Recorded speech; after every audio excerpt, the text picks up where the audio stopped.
이제 두 번째 주제로요. 러시아 우크라이나 관련해서 업데이트를 좀 드려볼까 해요.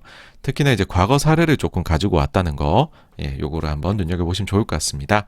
자, 일단 우크라이나 러시아 문제 왜 빠졌고 왜 올랐나라고 했을 때 빠진 이유는 역시나 뭐 다시 한번 말씀드리지만 인플레이션 위기가 점점 고조되는 그런 우려 때문이었습니다. 러시아하고 우크라이나를 합치게 되면은요, 굉장한 자원의 부국이라고 할 수 있습니다. 일단 원유 쪽은 보시게 되면은 러시아가 일평균 1,100만 배럴을 생산해서 사우디에 이어서 2위입니다. 2위이고 절반가량을 수출을 하고 있습니다. 그래서 만약에 이 물량이 글로벌로 못 나오게 된다라고 해버리면 지금 오펙 플러스가 감산을 하고 있는 물량을 다 합치면 거의 한 700만 배럴 정도 되거든요. 러시아가 얼마나 큰지를 아실 수가 있죠. 오펙 플러스가 970만 배럴 감산을 결의했을 때가 역대급 감산이라 했거든요. 근데 그보다도 러시아가 더 크다는 거죠. 그 다음 천연가스, 이거는 뉴스에서 너무 많이 다뤘죠. 유럽 소비의 40% 이상이 지금 러시아산입니다. 그래서 천연가스, 부국인 건 말할 거 없고요. 그리고 농업도 대규모 평야를 가지고 있으니까는 대단하다는 거 아실 겁니다. 밀의 세계 수출 물량의 30%, 옥수수 19%, 그 다음에 해바라기 씨 오일 80%, 그래갖고서 또 식용유 이런 것도 문제가 된다고 하더라고요. 만약에 이렇게 되면. 철강 비철금속도 커요. 두 나라 합치면 철강은 이제 5%. 이게 완제품, 고부가 완제품이 나오는 국가들은 아니에요. 제가 이제 철강 담당을 좀 했었는데, 그때 당시에 러시아하고가 뿜어내는 거는 뭐냐 하면, 철강 중에서도 중간재라고 할 수 있어. 슬라브를 많이 뽑아내요. 이게 동남아나 이런 데로 넘어가고 완제돼가지고 나가는 게 많거든요. 근데 어쨌든 이제 물량이 꽤 된다는 거고, 알루미늄이 6%, 니켈이 7%, 코발트 4%, 구리가 3.5% 정도가 됩니다. 그래서 만만치 않은 물량이다. 차량용 촉매제로 쓰이는 백금이 10%, 팔려듐도 40%라고 하더라고요. 그래서 정말 곳곳에 자원을 참 가지고 있구나. 우리같이 자원 하나도 안 나오는 나라 입장에서는 저 자원 저렇게 나오는 거 보면은 참 대단하다, 좀 부럽다 이런 생각도 들고 그러죠. 그렇죠? 한국에 특히나 또 영향을 미칠 수 있는 세부적인 요인은 뭐가 있을까? 러시아하고 문제가 생겼을 때 그런 거를 따져보게 되면 첫 번째로는 이제 반도체 특수가스 분야입니다. 제논이니 아르곤이니 등 이런 거 한 50% 정도 러시아에서 온다라는 이야기 있고, 그 다음에 화학 쪽도 꽤 영향이 있어요. 납사 수입 크게 하고 있고요. 그 다음에 원유 같은 경우에도 러시아산이 5%인가 국내 들어오는 것 중에 된다 하더라고요. 그 다음에 현지에 범인을 가지고 있는 데들이 있죠. 일단 현대기아차가 러시아에선 사업을 크게 하고 있죠. 마켓 쉐어가 1, 2등을 다 1등인가요 지금? 하여튼 굉장히 잘하고 있으니까. 그리고 음식료 기업들도 많이 진출을 해 있습니다. 오리온이나 롯데나 등등 해가지고요. 그러다 보니까 반도체 제조 쪽에 영향이 올 수가 있다. 그 다음에 가뜩이나 반도체 수급이 지금 안 좋잖아요. 차량용 반도체. 그래가지고서 자동차 업계에 어려움이 생겨 있는 상황인데, 이게 자동차 업계에 추가적으로 더 어려움을 가중시키는 거 아니냐. 왜냐하면 촉매제나 이런 것까지도 좀 부족해질 수 있으니까요. 그리고 이제 여러 철강이나 비철금속들 저런 게 다 차량에 들어가는 거란 말이에요. 그러니까 다수 원재료의 원가 상승도 나타날 수 있겠구나라는 거고, 그래서 차량도 의외로 지금 피해 입을 수 있고, 진짜로 제대로 붙으면요. 국내 화학업체들 같은 경우에 그동안에 사실 화학업체들이 납사 베이스로 다 만들잖아요. 그렇죠? 우리는 에틸렌 베이스보다 납사 베이스로 만드는데, 납사가 이쪽에 증설이 많았었습니다. 그러니까 납사는 물량이 많이 나오고, 화학은 최종으로 만드는 화학들은 물량이 공급이 적다 보니까는 우리나라 화학업체들이 상당히 높은 스프레드 마진을 누렸습니다. 근데 납사 수입이 만약에 제대로 안 된다. 그럼 납사 가격이 역내 올라가겠죠. 그래서 우리나라 화학업체들의 이 스프레드가 감소할 수 있는 위험이 있다라는 거고, 정유업체들의 경우에도 보시면은 이 OSP라고 있어요. 그러니까는 현지의 산유국들이 우리나라 같은 일본이나 이런 나라들한테 수출을 할 때 이 정가에다가 플러스 마이너스 때때로는 좀 깎아주고 때때로는 좀 더 받아요. 이제 OSP라고 합니다. 요거에 있어가지고서 지금은 얘네들이 물량이 너무 많이 나와서 감산하고 하는 거니까는 우리한테 OSP 입장에서는 그래도 좀 이득을 주는 경우들이 많았었습니다. 코로나 이후에는. 그런데 만약에 러시아산이 못 나온다? 그러면은 글로벌에 쇼티지가 나니까 사우디나 이런 데서 이제 한국이나 일본에 보낼 때 프리미엄을 붙여서 팔 가능성이 높아지는 거죠. 그래서 이쪽 피해가 예상이 되고, 그 다음에 화학 사업이 커져가지고서 정유업체들도요, 화학 스프레드 감소 위험은 역시나 비슷하다. 그런 이제 위기감이 좀 있을 수 있죠. 그러니까 보통은 정유업체가 유가가 올라가면 좋다, 뭐 이런 얘기들을 많이들 합니다. 근데 좋다라는 거는 뭐냐 하면은요, 갑자기 이렇게 삐침이 촥 솟을 때 좋은 게 아니고요. 꾸준히 이렇게 산을 타고 오르듯이 이렇게 올라갈 때 정유업체들이 내가 요때 수입했는데 요 가격에 파네, 요때 수입했는데 요 가격에 파네, 이렇게 해가지고서 이걸 소위 우리가 재고 효과라고 얘기를 합니다. 요런 거를 누릴 때 정유업체들이 이익이 좋지, 들쭉날쭉할 때 좋은 거는 절대 아닙니다. 그 다음에 음식료 기업들도 여기 보시면은 밀, 옥수수, 해바라기 씨, 뭐 식용유 얘기하잖아요. 그래서 자칫 잘못하면 특히나 이제 현지 법인 있는 기업들도 있고 하니까는 음식료 기업들도 좋을 게 그렇게 없다. 그런 얘기들도 하시죠. 조선업체는 좋은 거 아니냐. LNG를 보면은 러시아에서 지금은 노드스트림을 통해 갖고 파이프로 직접 꽂아서 유럽 나라들이 쓰고 있는데, 그게 아니라 이제는 다변화를 해야 될 테니까, 다변화 어떻게 할 거냐? 뭐 미국이나 카타르 이런 데에서 가스를 수입해가지고 이제 독일 이런 나라들이 쓰지 않겠냐? 그러면 LNG 선이 굉장히 발주가 많이 나올 수 있다. 그런 얘기들을 합니다. 그런데 여기에 대해 가지고서는 조금 조심하셔야 된다라는 얘기를 드리고 싶은 거는 뭐냐 하면, 생각보다 우리나라 조선업체들의 LNG 도크가 많이 차 있어요. 이미 수주를 많이 받아놓은 게 있습니다. 그래서 추가로 수주가 나왔을 때 그거를 대응하기가, 과연 기민하게 대응하기가 제가 볼 때는 현실적으로 좀 어렵지 않을까. 그래서 요 수혜 정도를 보시려면 도크가 어느 정도 차 있는지를 한번은 체크를 해보셔야 됩니다. 투자하시기 전에. 그게 첫 번째이고요. 두 번째로는, 그러면은 LNG 선 믿을 만한 생산 국가가 사실상 한국밖에 없다고 볼 수 있는데, 그런 경우에 이게 몇 년 뒤에 물량이 공급이 될 수 있다라고 해버리면 현실적으로 유럽에 있는 국가들이 LNG를 이제 선박으로 수입하는 걸로 에너지 조달 경로를 바꿀 수 있을까라는 생각도 해야 됩니다. 이 얘기를 드리는 이유는, LNG 선박이 그냥 바다에 항구에 된다고 해가지고 바로 뭐 가져갈 수 있는 게 아니에요. 인프라가 엄청나게 깔려야 됩니다. 항구에서부터. 그러니까 이것도 투자가 필요해요. 터미널을 만드는 것부터 해가지고. 안타깝게도 아직까지도 우크라이나 이 분쟁이 발생한 이후에 터미널 투자하겠다는 소식은 없어요. 정말로 얘네가 각 잡고 하려면 터미널 투자부터 한다라고 발표를 해야 돼요. 인프라를. 근데 그게 이야기가 없다. 그렇게 돼버리면 오히려 나중에 안 좋을 수 있습니다. 조선업체들이. 뭐냐면은 이제 스테인리스 많이 들어가거든요. LNG 선에는. 근데 거기에는 니켈이 중요하단 말이죠. 니켈 가격이. 근데 이게 니켈이 잘못해서 가격이 더 튀게 되면 오히려 발주받을 때 내 선박에 매출은 정해져 있는데 원가 올라가면 또 적자 수주 될 수도 있습니다. 그래서 이건 잘 봐야 되고, 추가적으로는 이미 러시아 쪽에 프로젝트 수주한 회사들이 있죠. 이런 데들이 잘못하면 러시아한테 대금을 못 받게 될 수도, 아니면 늦게 받게 될 수도 있는 위험도 존재를 합니다. 그래서 이게 한국이 러시아 문제로 인해 가지고서 수혜를 볼 게 과연 있느냐라고 하면은 굉장히 드물다. 그런 말씀을 드리고 싶어요. 추가로 말씀드리자면, 이미 러시아는 제재를 받은 적 있죠. 크림 때. 만약에 그때 당시에 한국 기업 중에서 되게 좋았던 게 있다라고 하면은 그게 반복해서 이번에도 좋을 겁니다. 근데 이 기업들은 아니었었죠. 그때도. 그러니까는 지금 얘기하고 있는 뭐 조선이나 이런 것부터 해가지고서는 사실은 제가 볼 때는 그렇게 뭐 상대적 수혜 대상이 될까, 거기에 대해서 조금은 의문이 있습니다. 진짜로 뭐 수혜가 있다 이런 것들은 과거에 일본 대지진이 일어났을 때 우리나라 차업계라든지 이런 것들이 반사 수혜를 많이 누렸죠. 근데 그렇게 보이는 게 크림 때 딱히 없었다. 일부 반도체 가스에서는 있었다. 뭐 그 정도까지 말씀드릴 수 있을 것 같습니다. 그 다음 왜 빠졌을까 하면, 혹시 더 큰 지정학적인 위기가 오지 않을까라는 공포감 때문이었죠. 야, 혹시 3차 대전이 일어나는 거 아니야? 전면전 발생하는 거 아니야? 가령 이제 나토 플러스 미국이 러시아랑 붙나? 러시아가 미사일 쐈는데 잘못 쏴서 나토 회원국에 쏴버리면 어떡하니? 뭐 이런 얘기. 아니면은 이 기회에 중국이 미국의 힘이 분산되는 거 아니야? 대만을 좀 이게 싹 먹어볼까? 여튼 그런 이야기들이 이제 꼬리에 꼬리를 물고 리스크가 하나 터져 나오면 막 나옵니다. 그래서 이런 공포감까지도 있어서 좀 많이 빠져나가고 있었다. 근데 어떻게 반등에 성공했냐? 제재가 생각보다 약하다. 이게 제일 컸다고 저는 봐요. 이래저래 많은 제재안이 나오고는 있는데, 근데 핵심이라고 할 수 있는 러시아 에너지에 대한 제재, 결자망에 대한 제재는 빠져 있어요.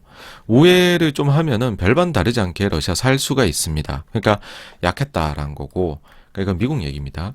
그 다음으로 전쟁에는 주식을 사야 된다. 이런 이야기들 하죠. 그래서 이게 이제 이거 장표가 있습니다. 보시면은 베트남 전 때 보면은 요게 이제 전쟁인데 전쟁 한다 그러면 빠지는 건 맞는데 그 뒤에 올라가더라. 걸프전 때 보게 되면은 전쟁 하기 전에 텐션 올라갈 때 쭉 빠졌었다가 막상 전쟁 나니까는 쌍바닥 짚고 올라가더라. 아프간전 때도 쫙 빠졌다가 전쟁 이거는 이제 벌어지고 난 이후에도 더 빠졌죠. 오히려. 그러다가 반등을 하더라 하기는 물론 그 뒤에 많이 빠졌습니다. 그 다음에 이라크 전 때 보면은 전쟁 났으니까 쭉 빠졌다가 반등하대. 시간이 좀 걸렸지만. 크림 때도 보니까는 어이구 빠졌지만은 반등했어.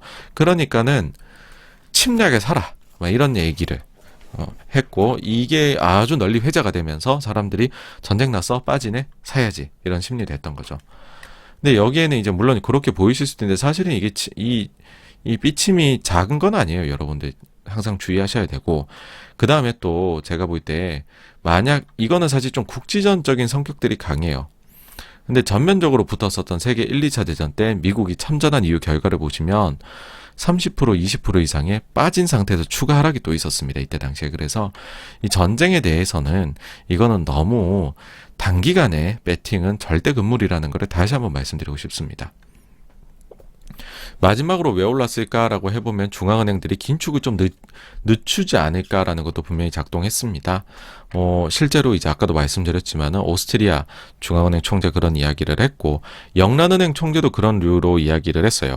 자산 감축 시에 이게 그 상황에 따라서 자산 매각을 탄력적으로 운영하겠다라고 이야기를 합니다. 이건 뭐냐면 불확실성이 커져 있는 상황에서는 그 이제 자동적으로 자산 매각하거나 그런 건 하려는 생각은 우리가 없다. 상황에 맞춰서 하겠다. 그러니까 우크라이나 전쟁 이런 거 맞춰서 하겠다. 이런 식의 해석이 가능한 멘트를 했습니다.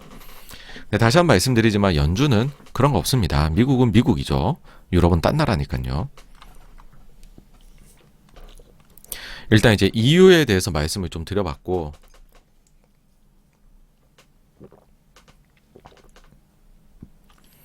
그 뒤에 보시면은 팩트 체크도 한번 해볼 필요가 있다라는 겁니다. 이게 이제 러시아나 이런 쪽이 저희가 이제 익숙한 국가가 아니다 보니까 여러 말들이 많이 나와요. 가령 처음에 이제 러시아가 전면전 못 펼칠까라는 얘기도 했던 거는 러시아 지금 상황 자체가 엉망진창이다. 얘네 어떻게 공격해? 그런 얘기들 많이 했죠.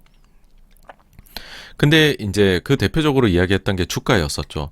아니 주가가 엉망진창이 됐는데 어떻게 공격을 해? 그런 얘기를 했었고 주가 물론 이제 과거 대비해 가지고서는 회복 모터가 많이 빠져 있죠. 그 다음에 GDP도 보면은 야 얘네는 무슨 뭐 2010년대 중반보다도 지금 GDP가 낮아. 에이. 근데 사실 여기에 주요 원인은 루블화가 너무 이제 평가절하가 많이 돼서 그렇죠. 그죠? 그래가지고서 이거가 이제 달러로 표시가 되니까는 러시아 경제에 아주 뭐 개판이다. 뭐 이런 식으로도 얘기를 많이 하십니다. 근데 또 러시아 경제에 또 장점도 있습니다. 그러니까 탄탄함이라고 해야 될까요? 그건 뭐냐면 외환 보유고가 많이 늘어났어요. 과거 크림 할 때보다 많이 늘어났습니다. 거의 한 6,300억 달러 정도 되고 6,300억 달러가 조금 넘습니다. 그래서 이거는 금액적으로요. 한국보다 많아요. 중국이나 일본, 스위스 다음으로 해서 인도랑 매달 각축전을 벌입니다. 지금 러시아가 4위, 5위. 그래서 우리나라나 대만보다 많다. 뭐 우리가 뭐 러시아 경제 규모가 우리 미치다 뭐 이런 얘기도 하곤 하는데 그런데 우리보다 외환보유고 많습니다 지금. 근데 그 중에서도 외환보유고 중에서도 달러 비중이 낮아요. 그러니까 이걸 보면서 러시아가 이번 전쟁을 아주 오래전부터 준비했다 이런 얘기를 하는 게 그 외환보유고 중에서 달러 비중이 과거에는 절반이었어요. 10년 전에는 절반이었다가 지금은 16%로 낮아졌습니다. 근데 이게 더 낮아질 것 같아요. 왜 그러냐 하면은 지금 러시아 국부펀드가 한 1,800, 900억 달러 정도 규모 되거든요. 여기가 보면은 얘네는 아예 목표가 있는데 미국 달러가 제로예요. 비중이. 국부펀드에서요. 유로가 40%, 위안이 30%, 금이 많아요. 20%, 옌이 5%, 영국 파운드 5%. 그래서 이게 제로까지도 진짜 낮추려고 노력하지 않을까. 물론 이제 현실적으로는 그렇게 안 되겠죠. 결제를 하는 게 뭐 사기업들이 달러로 하는 게 있을 테니까 금의 비중이 많이 높아집니다. 10년 전에 비해 2배 정도 높아진 그런. 그러니까는 그 실물 금을 중앙은행들이 다 사서 모으고 있다 이런 얘기들이 많았었고 그 주요 주체 중에 하나가 러시아 중앙은행이었습니다. 그 다음에 러시아가 보시면요. 경상수지 적자가요. 1992년 이래로 난 적이 없어요. 그러니까 구조적으로 흑자국입니다. 이거는 왜 그럴까 생각해 보면은 뭐 여행가 한국이나 중국은 사람들이 여행 다니면서 돈 많이 쓰거든요. 그게 적은 것 같아요. 그게 적고 그 다음에 국가가 근본적으로 그렇게 수입을 많이 안 해요. 공산품에 대해서도. 그러니까는 소비 위주의 국가도 아니고 그냥 자원 부국이에요. 자원 가지고 팔아먹고 사는. 그래서 경상수지가 요 숫자는 뭐냐면 GDP 대비 흑자 비율입니다. 그래서 지금 러시아는 굉장히 흑자를 쌓아가고 있다. 그러니까는 외환보유고가 4위까지 올라갔겠죠. 그냥 국가 부채 비율도 이렇게 보시면 올라간 것 같은데 올라가서 12%가 17%가 됐습니다. 그러니까 굉장히 낮죠. 정부 부채 비율이요. 그러니까 돈 쓸 여지는 있다. 뭐 물론 이렇다고 해서 안심할 수는 없습니다. 한 방이죠. 이거 제재 진짜 제대로 당하면 한 방일 수 있는데 근데 지금 제재가 약하니까 그래서 어쨌든 지금 견딜 만한 체력이 그러니까 믿는 구석이 사실상 러시아도 있는 게 저런 부분이다 라는 거고요. 그리고 경제가 꼭 좋다고 전쟁하는 건 아니라는 거죠. 과거의 사례를 보면 특히나 독재자들, 지도자들 이런 사람들이 세력의 확장에 대한 야욕이 되게 강할 경우에는 경제가 후순위로 밀리는 경우들을 우리는 많이 봐왔습니다. 많이 봐왔고 이런 국가들의 특징은 경제가 별로여도 전쟁을 한다는 건데 보통 그러면은 내수 경기가 이 경제가 별로인 상태에서 전쟁하면 박살이 날 거잖아요. 그러면은 정권이 교체가 돼야 돼요. 근데 독재 국가는 정권 교체가 안 돼요, 잘. 그러니까 이런 짓을 펼칠 수가 있는 거예요. 이런 나쁜 짓을. 근데 이 러시아가 문제가 쉽사리 끝날 것 같다는 생각은 안 됩니다. 그러니까는 뭐랄까요? 이게 뭐 쉽사리 안 끝난다고 해서 러시아하고 우크라이나 전쟁이 몇 년 이어진다 이런 얘기가 아니라 러시아가 주변국에 대해서 계속해서 한두 번씩 사고 치는 거 있죠. 뭐 지금은 또 발트 3국에 대해 가지고서도 이야기를 하던데 이런 식으로 막 잊을만 하면 러시아가 뭐 하나씩 일으키는 잊을만 하면 일으키는 이런 일이 앞으로도 계속될 것 같다라는 생각이 드는 거는 동상 이몽도 아니에요. 동상 여러몽입니다. 지금 유럽의 동유럽 쪽은요. 요번에 보니까는 이게 확실히 드러났던 것 같아요. 보면서 좀 씁쓸하더라고요. 독일은 보면 러시아에 굉장히 친밀해져 있어요. 왜냐면은 그냥 독일은 별로 군비에 돈 쓰기 싫고 가스나 싸게 받아와서 경제나 잘 키우자 이런 생각인 것 같아요. 관여도 별로 하기 싫고 솔직히 또 독일이 군사력 키운다 그러면 또 나치 또 재림이냐 욕먹을 테니까 아니 난 그냥 빼줘. 그게 되게 강한 것 같아요.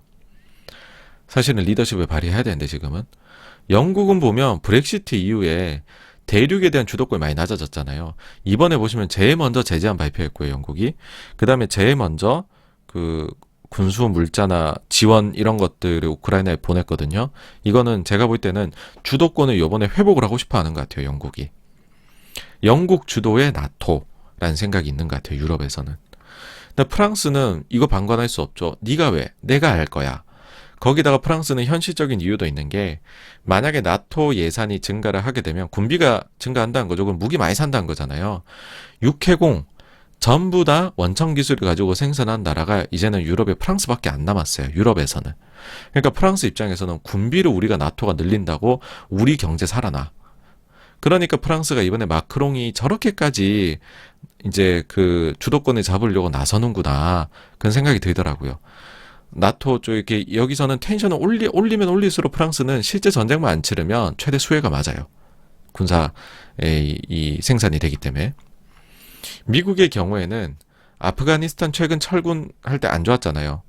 그러니까 최대한 직접 관여는 안 하고 싶다라는 게 미국인 것 같고 러시아는 지금이 찬스다. 니들끼리 이렇게 분열돼 있고 유가는 높아서 내가 최근에 좀 배두들기만큼 곡간도 채웠고 잘못하면은 지금 중국하고 미국 사이 안 좋으니 미국이 우리 중국 부담돼서 우리 전면전 있을 때 관여 못하지 않을까?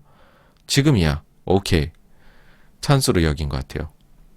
그 다음에 중국, 대만의 경우에는 중국 입장에서는 러시아가 과거 자기의 이제 뭐 세력권이라 할 수 있잖아요. 우크라이나가. 그 수복하는 거를 서방이 그냥 본다. 바라만 본다. 그러면 대만 우리 거였어 원래. 그러면서 중국이 나 이거 수복할래 했을 때 서구권이 가만히 있을 거다라는 계산에 설 수 있죠. 그러니까는 지금 러시아가 우크라이나 차지하는 게 원만하게 진행이 되어야 러시아 입장에서요. 중국 입장에서는 우리가 대만에 나중에 수복할 때 편해진다라는 생각을 할 수 있고. 그 다음에 최근에 보면 중국하고 아르헨티나가 되게 관계가 좋아졌어요. 관계가 좋아졌는데 보시면은 마찬가지 이유입니다. 뜬금없죠. 아르헨티나가 포클랜드 전쟁에서 패하면서 영국한테 된통당했잖아요. 아르헨티나 포클랜드 내가 다시 차지할래. 꿈꾸고 있는 거죠. 사실 지금 요즘 상황으로 치면. 근데 어쨌든 그런 나라랑 은근슬쩍 모아갖고 만세하고 있습니다. 지금. 그 다음 더불어 이제 우리한테 중요하니까 북한, 우크라이나를 보니 핵 포기는 절대 하면 안 되겠구나. 저렇게 되는구나. 그래서 북한하고 쓸 수 있는 카드가 미국이 제가 볼 땐 줄어들지 않을까 싶고, 발트 삼국들은 지금 벌써 리투아니아인가요? 거기서는 뭐 국가 이제 전쟁 준비하라고 했다던데, 오늘 뉴스 나온 거 보니까. 설마 우리 나토 가입도 해 있는데 우리한테까지 공격하겠어? 인데 지금 러시아는 도발적인 멘트들을 하고 있긴 하죠. 그 다음 핀란드하고 스웨덴. 우린 나토 지금 가입 시도하고 있는데 우크라이나가 나토 가입 시도했다고 때렸으니 우리까지 때리게? 야, 그러기에는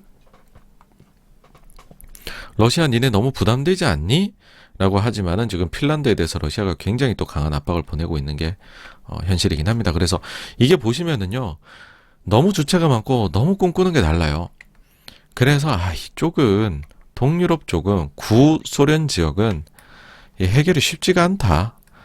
때 되면은 몇 년에 한 번씩 이렇게 이슈를 만들겠다라는 생각이 듭니다. 미국이 사실은 키를 쥐고 있는 건데 왜 전면전을 하기 싫을까? 내부 여론이 나빠요. 최근의 여론조사에 따르면은 미군이 중요한 역할을 해야 됩니다. 26%밖에 안 돼요. 반대로 얘기하면 미국민의 4분의 3은 신경 쓰지 말라는 겁니다. 우리 아프간이니 뭐니 세계 경찰 했더니 좋은 결과 안 나왔잖아. 그냥 가만히 있어. 근데 사실요, 미국은 워낙 미국이란 나라 자체가 넓고, 그래서 미국 자국의 문제만으로도 신경 쓸 게 많아요. 그리고 자국 중심주의를 펼치죠. 외국에 별로 그렇게 관여를 안 하려는, 물론 이게 미국이 세계 경찰을 선언한 이후에는 세계 각국에 관여 많이 했어요. 그게 사실이지만 굵직굵직한 일이 있었던 과거에는 미국이 그런 관여를 최대한 안 하려고 했었습니다. 1차 대전 때도 그랬었어요. 그러니까 계속 미국은 외교적으로 시도하려고 해요. 그러면서 먼로 독트린 있잖아요. 대륙에 대한 불개의 번치. 요거 이제 계속 상기시키면서 우리는 안 할 거야 해요. 그리고 의외로 미국이란 나라가 이 영국에 대한 반감을 가진 이주민이 많이 와가지고 생성된 나라잖아요. 그러다 보니까는 반영국, 친독일 세력이 의외로 많았었어요, 이때. 그래서 1차 세계대전 때에는 참전 안 하려는 건 당연했고 오히려 독일 편 들어야 된다, 영국 편 들어야 된다가 반반 나눠 싸웠을 정도입니다. 미국이요. 근데 영국에 그냥 민간인 상선이에요. 이게 독일한테 격침이 되죠. 근데 여기에 미국 민간인 100명 이상이 타고 있었는데 사망합니다. 여기서 이제 이거 민간인까지 얘네가 우리 건드리네, 전쟁 우리 참전해야 되는 거 아니야? 추가적으로 독일이 멕시코를 통해서 미국을 치려 한다는 비밀 정보가 세상에 이제 밝혀지게 됩니다. 이게 침범한 정보라는 건데, 이 내용이 미국 입장에선 참을 수 없던 거죠. 뭐냐면 독일이 멕시코한테 너네 좀 전쟁에 참여해라. 그러면 너네가 미국한테 빼앗긴 땅들, 뉴멕시코, 아리조나 이런 데 있잖아요. 그거 돌려줄게. 우리가 노력해서. 그러니까 미국에서는 뭐라고? 독일 니네가 감히 내 땅을 하면서 이때부터 참전합니다. 시간이 걸렸죠.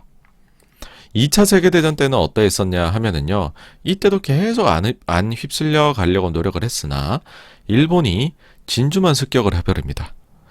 자국을 때려버리니 어쩔 수 있습니까? 참가를 해야죠. 그래서 결론적으로 말씀드리면 희한하게 이 이후부터 미국이 세계 경찰이 돼갖고서 중동까지 다 관여를 했었어요. 근데 그 뒤에 보면은 다시금 예전으로 돌아간 느낌이 강합니다.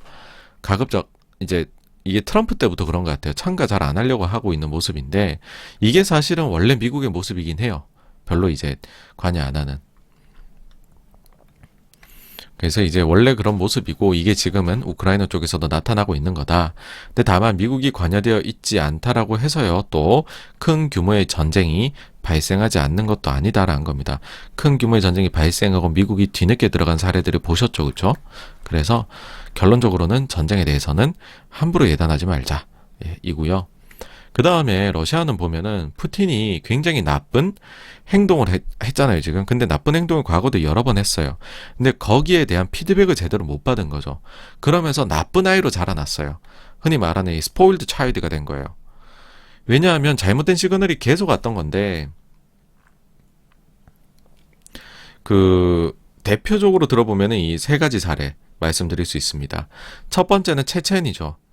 이게 푸틴이 국제 외교 무대에 정치 무대에 데뷔를 한 사건입니다. 이 1차 체첸 전쟁은 이제 러시아가 이제 안 좋았고 2차 체첸 전쟁이 펼쳐졌는데 그게 한창이던 1999년도에 푸틴이 총리로 임명이 됩니다. 보리스 엘치는 약했죠. 그래서 푸틴 보고 제대로 너가 한번 싸워봐라 했고 푸틴이 이제 공을 많이 올리죠. 그러면서 얼마 되지 않아서 그 옐친 물러나고 대통령 대행을 하게 됩니다. 체첸 전쟁은 꽤 끌었죠. 몇 달 끌긴 했지만은 러시아 입장에서는 성공적으로 마무리를 합니다. 그 다음에는 이제 조지아 2008년에 이제 정식 명칭은 이게 남오세티아 전쟁입니다. 이게 러시아가 먼저 친 걸로들 많이들 생각하시지만 사실은 조지아가 먼저 쳤습니다.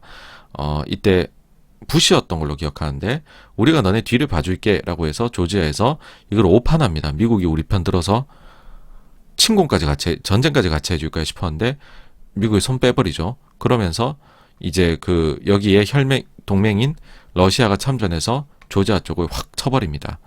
요 전쟁요 12일 만에 끝납니다. 아주 짧게 끝나요, 푸틴이.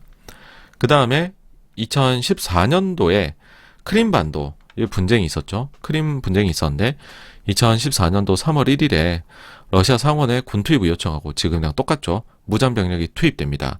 그러고 나가지고서 이때는 좀 이쪽이 다들 뉴스 최근에 나온 거 보면 아시겠지만은 친러시아 인사가 크림에 많았다라고 이야기하잖아요. 그래가지고서 실제로 이제 무장병력이 투입되고 별다르게 피를 많이 흘리진 않습니다. 지금만큼. 지금은 완전 전면전이 됐는데 그러면서 러시아 제안을 하죠. 찬반 투표해가지고서 그러면은 독립할지 말지를 결정해라. 난 기회 줄게. 민주적이지? 막 이러면서 원래는 3월 6일인가에 찬반 투표하려다가 17일로 미룹니다. 그러면서 그 사이에 막 서구권하고 핑퐁 해요. 그러다가 17일 날에 찬반 투표 99점 몇 프로 나와요. 찬성. 그래서 상황이 이때 종료가 됩니다. 그러니까 이게 체첸 때는 이때는 이제 푸틴도 이제 대통령으로 가는 길이었고 그 뒤에 이제 실전 능력 있는 러시아로 거듭나면서 조지아 크림 때는 러시아가 되게 손쉽게 장악을 해버려요. 그 서방에서 별 견제도 안 받아요. 그리고 체첸까지 포함해서 이걸 3번 하는 동안 별다르게 서방에서 보복을 당하지도 않아요.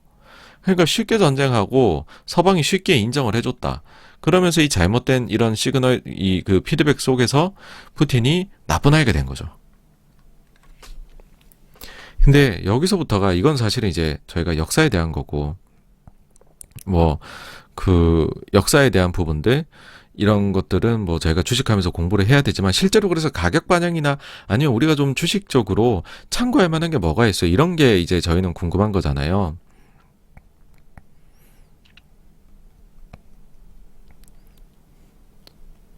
이런 것들은 여러분들 이제 저도 이제 이번에 하면서 좀 알게 되었어요.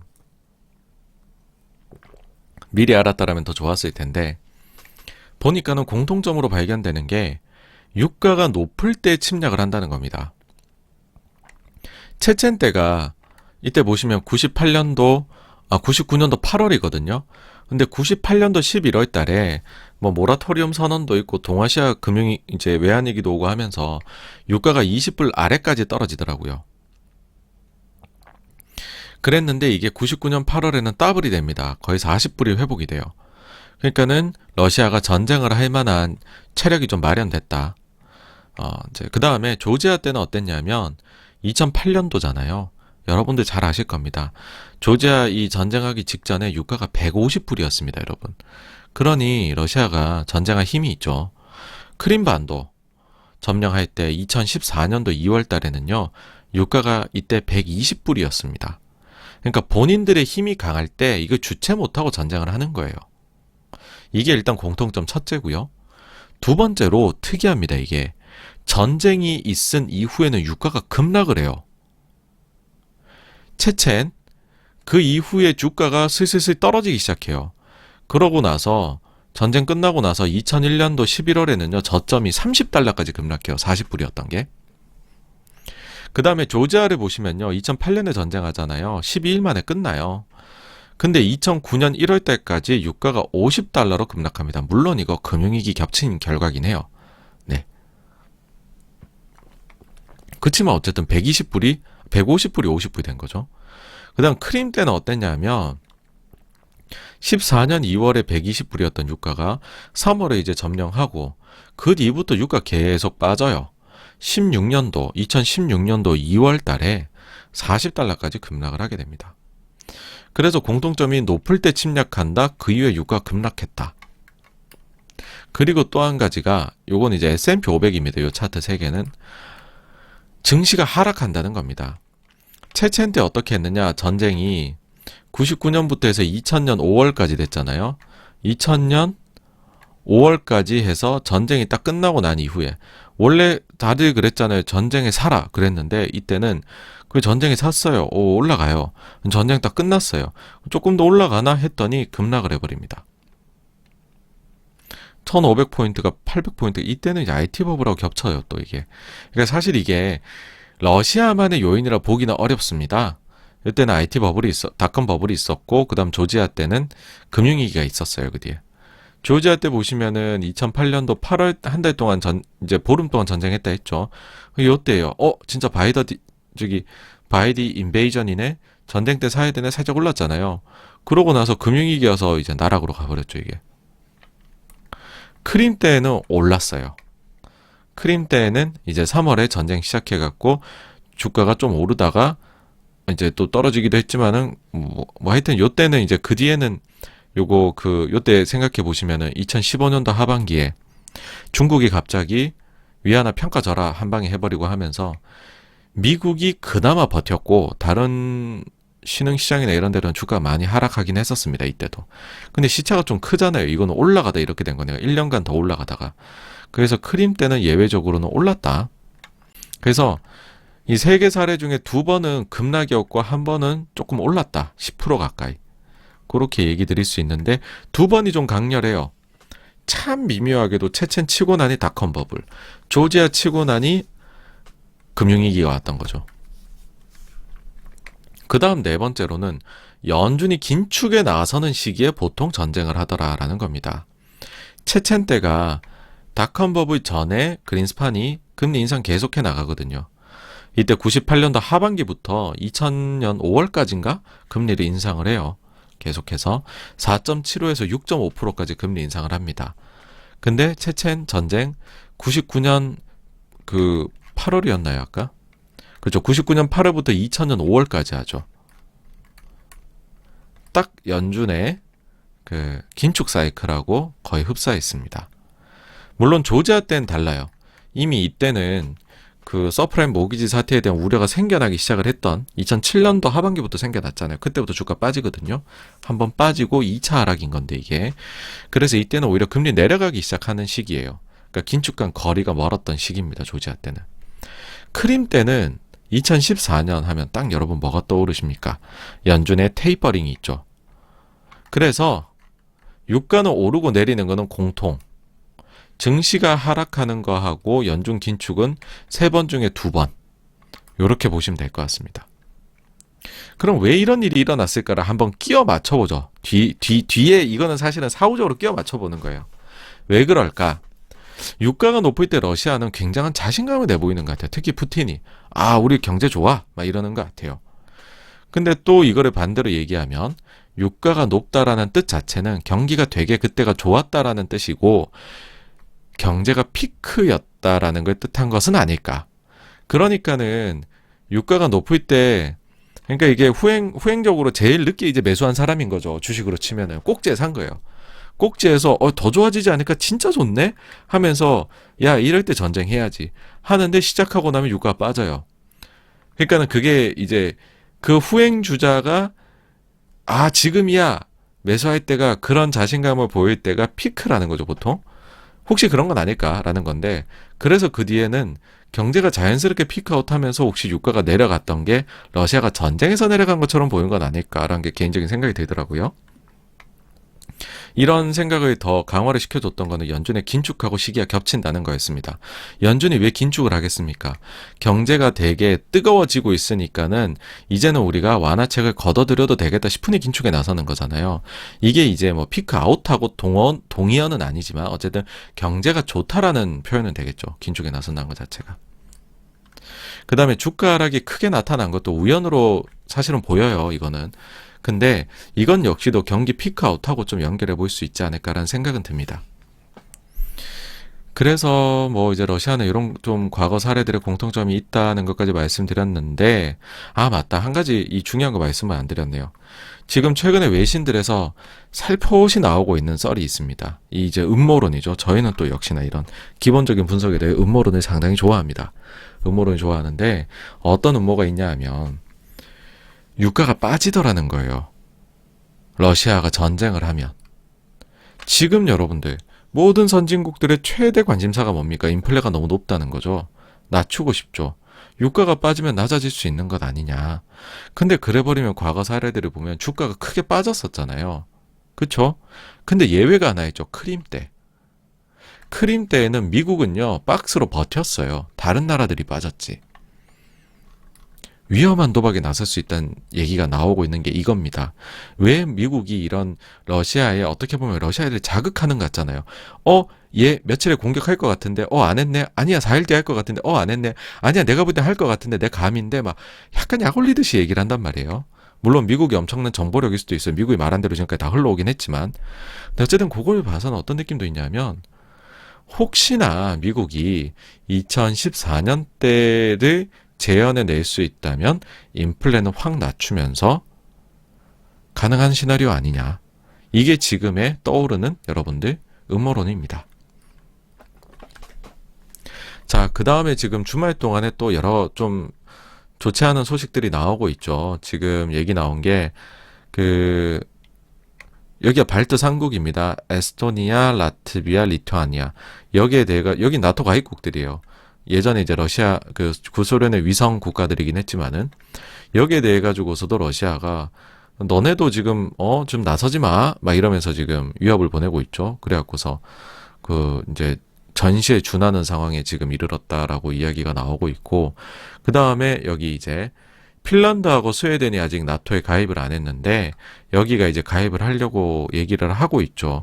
그러니까 러시아가 우크라이나 봤지, 우크라이나 가입하려다 어떤 꼴 당했는지 다음 니네 차례야 가입하지 마.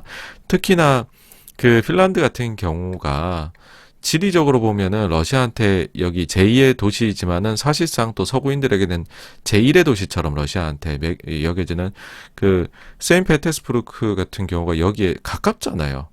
핀란드에서.